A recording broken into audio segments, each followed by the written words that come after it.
जो भाई रोशन सर की जमानत के लिए अदालत के चक्कर काट रहा था, वही भाई नेपाल के एक होटल में बेजान मिला और मौत के कारणों का अभी तक किसी को पता नहीं चला।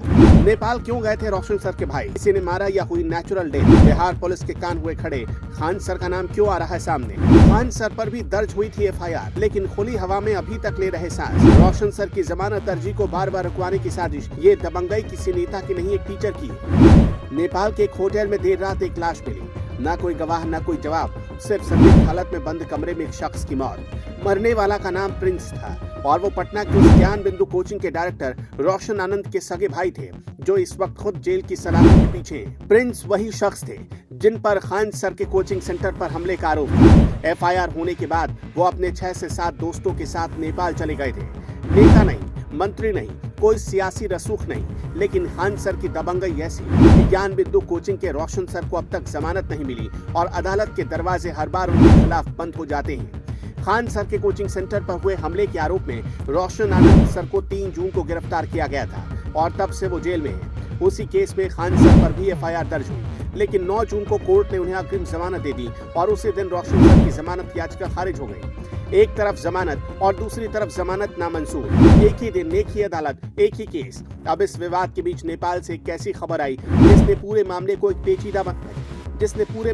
पेचीदा बना दिया है। रोशन सर के भाई प्रिंस की नेपाल में एक होटल में संदिग्ध हालत में मौत हो गई और मरने वाला वही शख्स था जिन पर खान सर के कोचिंग पर हमले का आरोप था। अब पूरा मामला समझते हैं। पटना के मुशर्रफपुर हाट इलाके को बिहार का कोचिंग हब कहा जाता है। यहीं से दारोगा, बिहार पुलिस और SSC की तैयारी करने वाले लाखों छात्र निकलते हैं। इस पूरे बाजार का 80 से 90% हिस्सा सिर्फ 2 नामों के हाथ में है। एक तरफ खान सर का ग्लोबल स्टडीज और दूसरी तरफ रोशन आनंद का ज्ञान बिंदु GS अकेडमी। दोनों के कोचिंग सेंटर एक ही कैंपस में है, सिर्फ गेट अलग अलग है और यही नजदीकी टकराव की सबसे बड़ी वजह बनती रही है। 2019 में खान सर के संस्थान पर बम फेंके जाने की घटना सामने आई। 2021 में खान सर ने FIR दर्ज कराई कि रोशन आनंद सर और उनके भाई प्रिंस ने उनके क्लासरूम में घुसकर तोड़फोड़ की। 2023 में ज्ञान बिंदु कोचिंग पर हमला हुआ। रोशन सर का आरोप था कि खान सर के लोगों ने डिस्प्ले स्क्रीन और फर्नीचर तोड़ दिया। उसी हमले में रोशन सर के भाई प्रिंस के सिर पर चोट लगी थी और कई टाके भी पड़े थे। दोनों एक दूसरे पर बमबारी कराने के आरोप भी लगा चुके हैं। ये दुश्मनी शिक्षा की नहीं, पूरे कोचिंग बाजार पर कब्जे की लड़ाई है। अब मौजूदा विवाद पर आते हैं। इस साल बिहार पुलिस का बड़ा रिजल्ट आया। 19,000 पदों पर चयन हुआ और दोनों कोचिंग संस्थानों ने अपने अपने छात्रों का सबसे बड़ा सिलेक्शन बताते हुए पोस्टरबाजी शुरू कर दी। खान सर ने दावा किया कि 12,000 सिलेक्शन उनके यहाँ से हुए। रोशन सर ने कहा कि 10,000 उनके यहाँ के थे और इसी बैनर पोस्टर के विवाद ने 2 जून की रात को खुले टकराव का रूप ले लिया। खान सर का आरोप था कि उनके कोचिंग के बाहर 8 से 10 राउंड फायरिंग हुई। हालांकि पटना पुलिस ने CCTV फुटेज और स्थानीय पूछताछ के बाद कहा कि फायरिंग के कोई सबूत नहीं मिले और खान सर की FIR में भी फायरिंग का जिक्र नहीं है। पुलिस ने कहा कि ज्ञान बिंदु से जुड़े 15 से 20 लोगों ने पथराव और तोड़फोड़ की। एक सिक्योरिटी गार्ड गंभीर रूप से घायल हुआ। 3 जून को रोशन आनंद गिरफ्तार हुए। उनके 2 सहयोगी अभिषेक और गौरव भी पकड़े गए। तब से रोशन सर जेल में है। अब सबसे बड़े सवाल पर आते हैं कि खान सर इतने पावरफुल कैसे बन गए?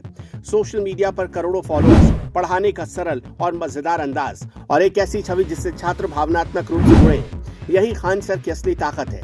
रोशन सर ऑफलाइन बाजार में 19-20 की टक्कर देते हैं, लेकिन सोशल मीडिया पर इतने वोकल नहीं है और जनमत बनाने में खान सर उनसे कहीं आगे हैं। जब रोशन सर की जमानत नहीं हो रही और खान सर कोर्ट से बाहर है तो सोशल मीडिया पर पहले से ही कैंपेन चल रहा है जो रोशन सर को एक तरफा विलन बनाता है। अब सबसे बड़ी खबर यही है कि नेपाल में प्रिंस की मौत हो गई है, जो रोशन सर के भाई हैं। FIR होने के बाद रोशन सर के भाई प्रिंस अपने 6 से 7 दोस्तों के साथ नेपाल चले गए थे और वहां एक होटल में देर रात संदिग्ध हालत में उनकी मौत हो गई।